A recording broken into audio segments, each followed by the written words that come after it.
an expiry date, which was always somewhere around election time. I mean, let's be real, we certainly didn't expect it to last this long.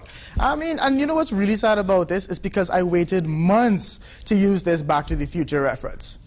September 7th! That's this Monday! Now I wish I'd paid them off! And I was gone, the September 7th Back to the Future reference. Months waited. Ugh, all right. Actual sad news. We have to mourn with our colleagues in Virginia. Of course, you've heard all about the shooting live on air. Local Matt here, made a call for employee assistance for media workers. And don't get me wrong, we need it because we have plenty of mad people in the media here. But we can be thankful that that sort of reprisal isn't something that we go through in Trinidad. The team at WDBJ-TV was very brave, continuing the broadcast and just powering through. We have other members of the team here with us today, holding back tears, frankly. Kim has been working with Allison and Adam for quite a while. So has Leo Hirschbrunner, our morning meteorologist. Jean Jadhan is the co-anchor with Chris Hurst, and Chris has said it's okay to say that he and Allison were an item. Our thoughts and our prayers go out to them and, of course, to all the families, biological and newsroom families, of every journalist who died in the line of duty this year. All right, so let's bring it back home. So the ads in this election have been the most boring, least creative I have ever seen in any election. But then there's a lack of creativity and just stealing, and just being nasty when you steal as well. The one to the left mimics that ad, conveying a message of chaos, corruption, and trickery. A number of similar ads appear in today's dailies, like these, replicating the K in the original ad for words like crook, vodka, and confusion. But newspaper commercials may be violating the advertising standards outlined by the Bureau of Standards. According to Mark White of CMB Advertising, the first breach is that the advertiser has not been identified. It again raises questions about whether we should just run ads because someone's paying. Remember the huge outcry over the ads by a group calling themselves citizens4dhighway@gmail.com, which labeled Wayne Kublal Singh as a reptile. Remember the backlash over that? We clearly haven't learned. Last week, I poked fun at the Prime Minister's town hall meeting, and with that, the usual hue and cry about harm, a PNM nonsense, blah, blah, blah. But Dr. Rowley hadn't done anything to make fun of, so not to be outdone, he resurrected Julian Rogers, well, most of him anyway, to do a full 2020 experience, which would be laughable had I been able to stay awake for it. Julian was asking him hard questions like, why did you study geography? Anyhow, here's what I took away from that entire conversation.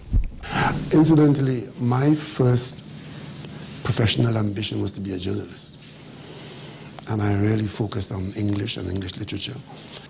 And I thought I had done the exam really, really well with getting a distinction. And I almost failed it. And that just jolted me. And I turned away from my ambition to be a journalist. And I focused on my sciences. I guess the takeaway there is Dr. Rowley failed English, but he really just wanted to make money. But don't worry, there are lots of journalists who don't necessarily aren't that good at the English anyway. But that, you know, Dr. Rowley wanted to be a journalist. Maybe that's why he's been so accommodating to the media.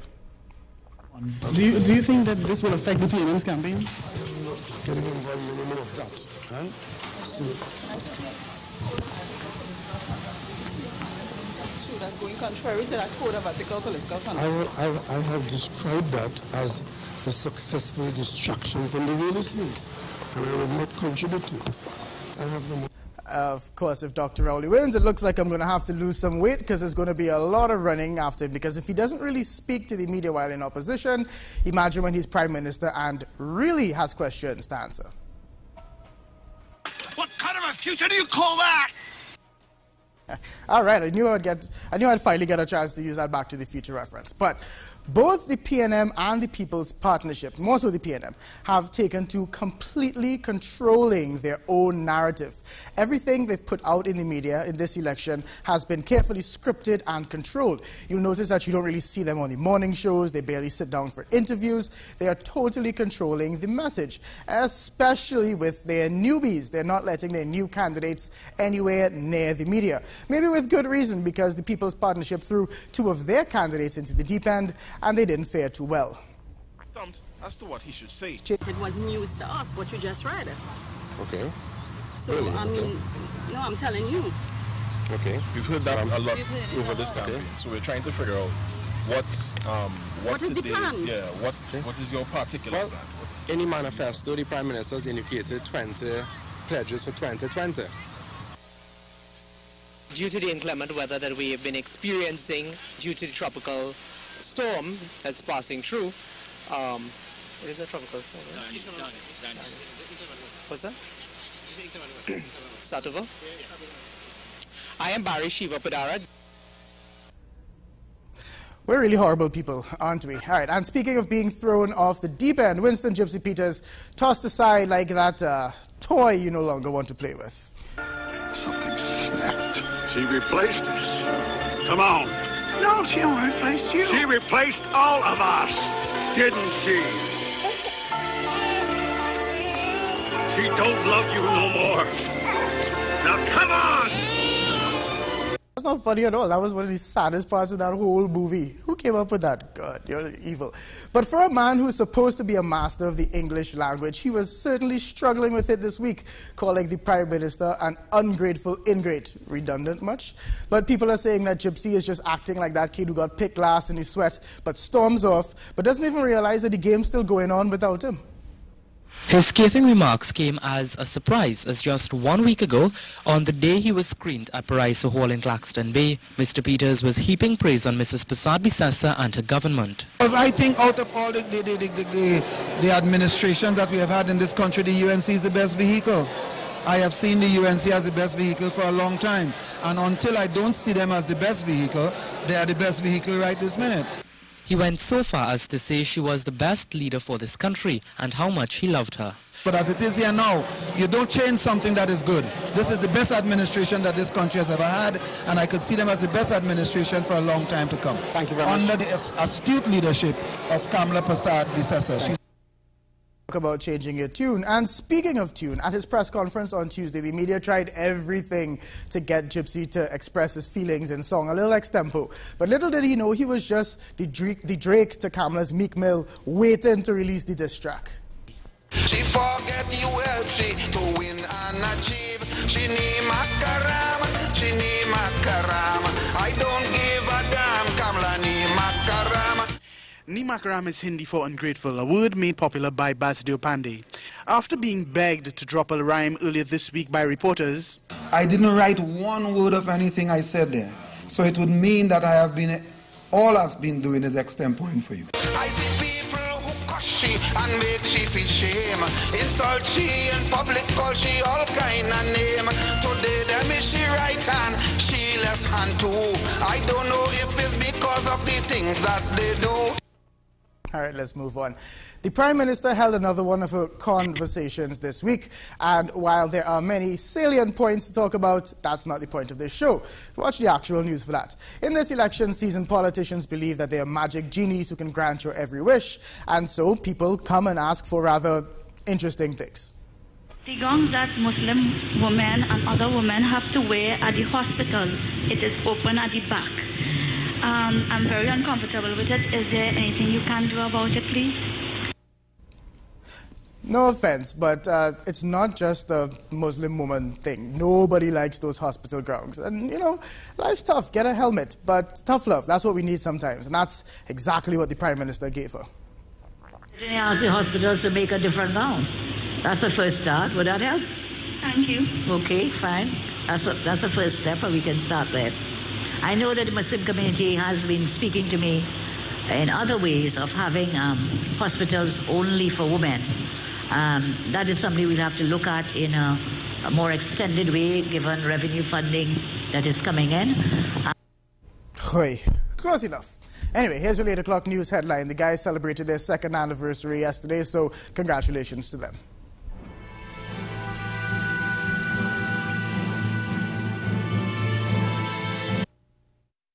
What is Apex? It is the pinnacle of high-performance vision. It is clarity, no matter what angle you look at. It is comfort for every vision, all day, every day. And it's customized with every digital measurement your eyes require to see at their very best. Apex, the ultimate lens designed for your eyes.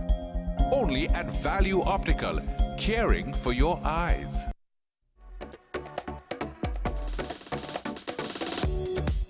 Engaging, enlightening, and a little bit entertaining. Fazir Muhammad always gets straight to the point. Join him every morning for Straight Talk on all the latest local, regional, and international affairs in TV6's Morning Edition from 6 a.m. to 8 weekdays right here on CCN TV6.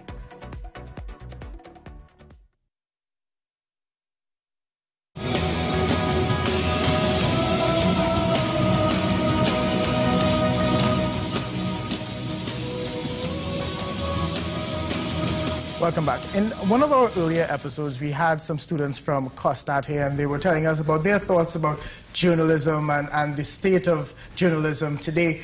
And one of the students, Ariel Collins, was so impressive. We always promised ourselves that we would bring her back on, and we figured this is our last chance, and we're going to keep that promise. So Ariel Collins is back, and she's brought her friend, Janisa Francis, who's not a journalism student, but she's a psychology student, and maybe she can help us explain the madness that goes on in an election. So welcome to both of you. Ariel, welcome back. Thank you. Nice to be here again. I gave you some homework for this episode. I asked you to, from a young person's perspective, to go through the manifestos and tell me what jumped out at you. And what is it that maybe we older folks in the journalism business might be missing and not asking the politicians? I won't say that you're not asking the politicians per se, but I think the greatest thing that jumped out at me definitely was the fact that it seemed as if they'd underestimated the level of intelligence of the young people in the society today. How do you mean? Because the politicians boast, especially government, now that there's more than 75% enrollment in universities, so everybody's smarter, universal education, so everybody's smarter. What do you mean that they're challenging your intelligence? Well, first, to start off, actually, the enrollment in universities, I mean, for example, at COSTAT, you have to do entrance examinations, and there are a lot of people who have to do pre-university mathematics because clearly high school mathematics was not good enough. So that does not necessarily mean that they were fully competent to start with. And secondly, my issue with the manifestos is basically they put false information that you can easily Google and find the truth. So it definitely makes us feel as if they think we are not computer literate. Anything that jumped out at you? Well, I think I would pass one on to Tunisia. Okay, what stood out to me in particular is the statistics on the crime rate. Now, the PP argues that they have lowered the crime rate and it is the lowest in 31 years. Now, I'm only 24, so I look back to about my year of birth, 1991, and around that time, the crime rate was, let's say, 90-something, maybe 80-something for the entire year. Now, we're in 2015, in August, and the murder rate, rather, is 245. So how can you say in 31 years this is the lowest crime rate, the lowest serious crime? Right. So how can you say this is the lowest when it's clearly that's a huge distinction? And simply last year, when it was also their term, the rate for the entire year was 403, I believe. That is massive compared to that time. And I got that information by just simply looking it up. So I'd have to agree with her. They're presenting information to the populace that we can easily get. So I don't understand if they think we can't. And do you believe that this is going to affect how the young people vote, or do they just not care? Well, I definitely think for the educated young individuals, they are going to read this information and be highly skeptical. And I personally feel offended. Do you think they're really skeptical, or do you think they even read the manifestos? Well, some may read the manifestos, some may not. I would definitely think from my fellow colleagues at the Ken Gordon School would definitely read the manifestos to get the correct information, or at least get the information that they are putting out from the source itself rather than speculations on Facebook or whatnot. But I feel offended to a certain extent because this information, especially that they have put out that is false, you can source it easily. But this is from both parties, right? You're not just picking on one side. Well, no, we're not picking on anyone, because on one side you have information that is somewhat false, and on the other side you have a limit of information where it's almost as if, well, they had their time and they weren't necessarily good, so we are automatically the better party, which is not necessarily telling us anything. So from a young person's perspective, what will push you and the young people to vote? As journalists, what should we be asking the politicians specifically for the young people to get them to go out and vote? Well, for me in particular, and for a couple of my friends, what would help if instead of slandering the other party's name, they spent a lot more time focusing on why they are the best. Now, we expect that these people are human. They do that, though. Of course, they like to say that, but we have parties talking about let's save TNT from UNC and the anti-Rowley campaign. But what we want to hear more of is what you have done in the time you have and what you're going to do. But isn't that the point of reading the manifestos if it's all there? Well, the manifesto says what they're going to do, and I can easily say I am going to drink a cup of tea or I'm going to kick a ball. It doesn't say how I'm going to do this. I can say I have a specificity. Exactly. Yeah, it's definitely needed, because if you want to boast that the society today is highly literate and educated, then you definitely need to treat us as such. And in terms of the journalism and the coverage, is there anything that you've found lacking? I mean, is there something that you discuss in class maybe and you toss your hands up in exasperation?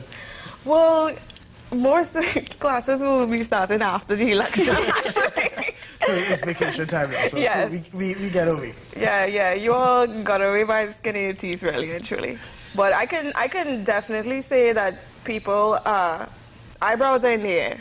Eyebrows are definitely in the air. Just the entire way this election campaign is going about, it's to the extreme, it seems. Now, obviously, you're a journalism student, so you'll talk to people, you talk about what is the mood like for the young people? Are they even going to come out to vote, in your opinion, in this election? I believe that the young people are highly mobilized to vote. However, I see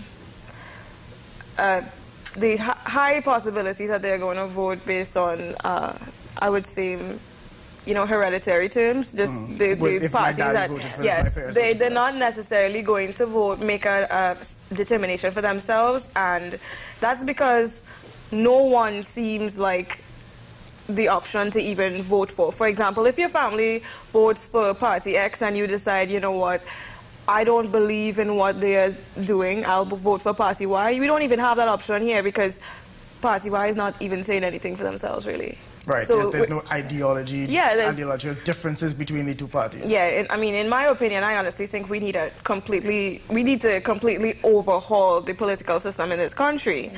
And this two-party system we have going here is not the way, because it leaves an entire gray area of people who don't have a voice. Ginny said there's always the journalists, we will talk, we will decide. I'm not even sure that a lot of journalists even want to go out and vote, but we'll talk about that another time.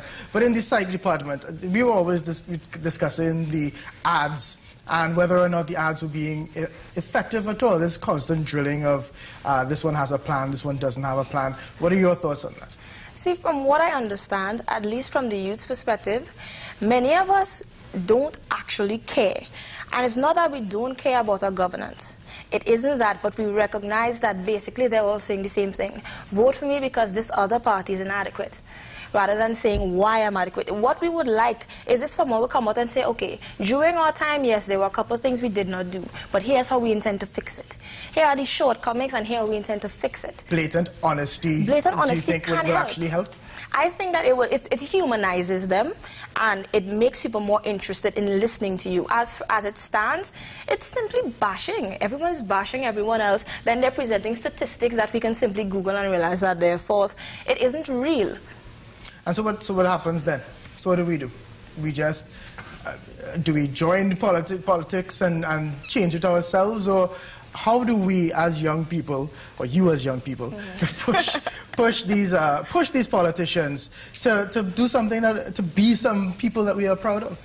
Well, honestly, I agree with Ariel. I genuinely believe that we need an overhaul. The problem is the way Trinidad society runs currently, everyone simply focuses on two parties. Many parties have tried to come in, and who knows, maybe they could have had really great ideas, but we're so, how do I say, brainwashed, or we're so set in our ways that all we see are these two parties. As it stands for the youth, the closest thing I saw to interesting was Youth Elect TT. to be honest, the way they presented things, the ideas that they had. And the person who won is a member of the UNC youth But either way, that is still something. That still gives the youth a voice. Gives someone who I would have preferred it be someone not affiliated with any particular party, but imagine what could happen if that became an actual thing, where we had a youth government, where we had youths actually within the parliament. I'm not talking about people who joined different parties, but a youth government bringing across youth ideas, new, fresh ideas, and people actually listening to them. I think that could have a great impact. Some great ideas there. Ariel, I'll let you get the last word. What are your thoughts looking forward for the next just about 2 weeks left in the election? Is there anything that any one party can do that could really sway young people's minds? I think the only thing left to do right now is to be completely honest. They've already put out their manifestos, so we already know where they intend to go should they get the, governors, should they win the election. I think what they could do right now is to just be honest and say, listen, we have failed in this area, or we have succeeded in this area, and this is where we intend to go, and not carry on with the unnecessary, I won't say lying, but the peacock. The bending of the truth. The bending of the truth, selective disinformation. Yes. They continue with this system that they think is necessary. I mean, I know it's politics, but really and truly, we are at the point where all we need is honesty. If we get honesty, I think you will see high mobilization of not only the youth, but the general population on a whole. What would you say to somebody who might say, you're just saying that because you're young? from a point of naivety. Well, education is the key. Education and training. Yes. Prime Minister's yes. two favorite words right now. Well, it's easy to say something and not do it, right? So. Ariel Janicia, thank you very much. Just as impressive as you were however many months ago when you were last on the show. I hope that one day you are working in our newsroom. Forget the competition. You can come in. I'm waiting for you all to hire me. Come work with the best. This is in conclusion. We'll be right back. The Elections and Boundaries Commission wishes to advise all eligible electors that poll cards for the parliamentary elections on September 7th, 2015 are now being distributed. Please check your mailbox regularly for your poll card. The poll card you receive must be taken to the polling station on Election Day. Should you not receive a poll card, one would be provided for you at the polling station. Employers are reminded that law requires employees who are electors in the workplace be given the mandatory 2 hours time off to vote during the hours of the poll. Remember, no cell phones will be allowed in the voting booth. All cell phones are to be placed in the container provided at the polling station. Voting is easy, simple, and quick, but you must be registered. A message from the Elections and Boundaries Commission, your partners in democracy.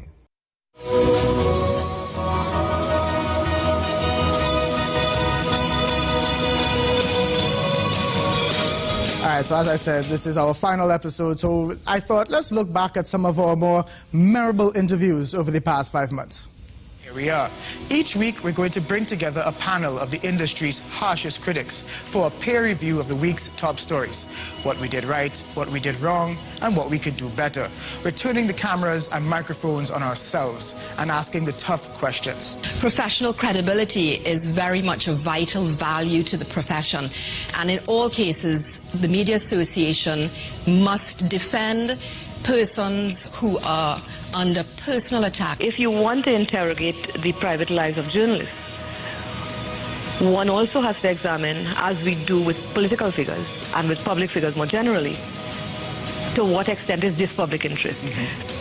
Because the only stories that keep legs are those which have the other two elements of being informative and being important. When something is merely interesting is a novelty. And it has, the 9-day wonder, by 9-day wonder, it will be a 3-day wonder. It's par for the course that you are going to fall under critical attention by the political combatants, and it's a matter of one having a thick skin in terms of the personal attacks, but also to pay attention to what they're saying. People don't come to the media without having an agenda. They're aggrieved over a situation, they've lost a contract, they have a personal issue with someone, so that's how information comes to us. If they were happy, it wouldn't have been leaked.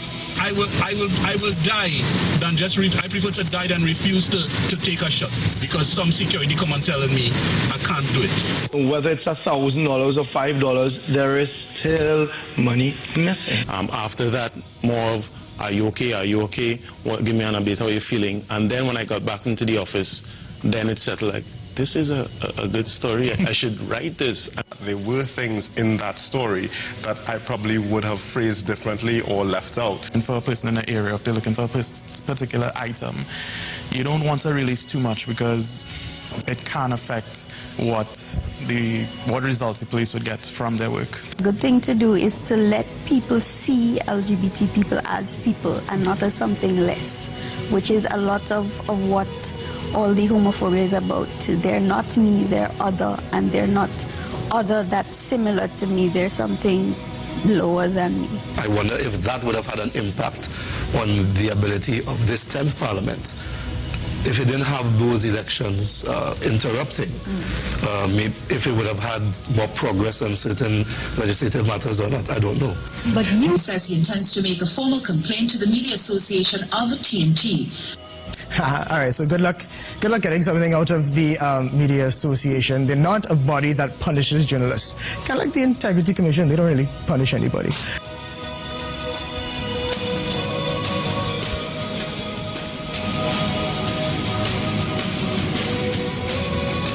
But to say that the campaign is, well, the election campaign is a weird one, I'm not even labeling it as such.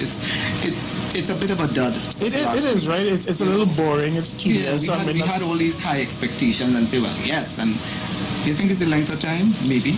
Editors need to push for more energy understanding and therefore more energy analysis and energy reporting. Listen, the local media, if not for the local media, and surely the international media after that, who would have known anything in this country?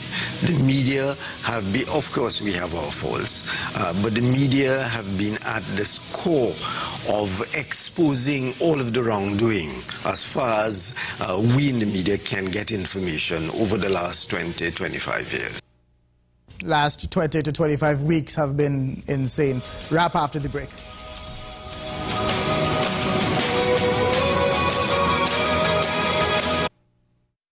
What is Apex?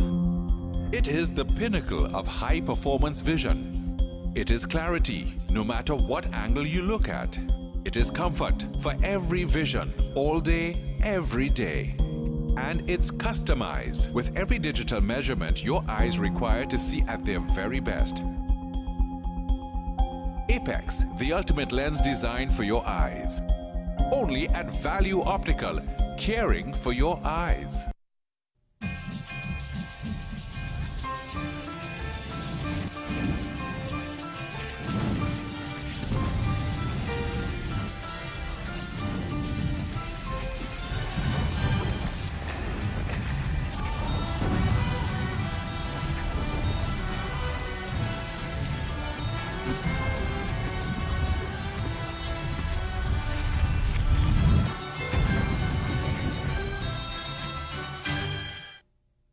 Look out for Bird Notice tonight at 8 on TV6.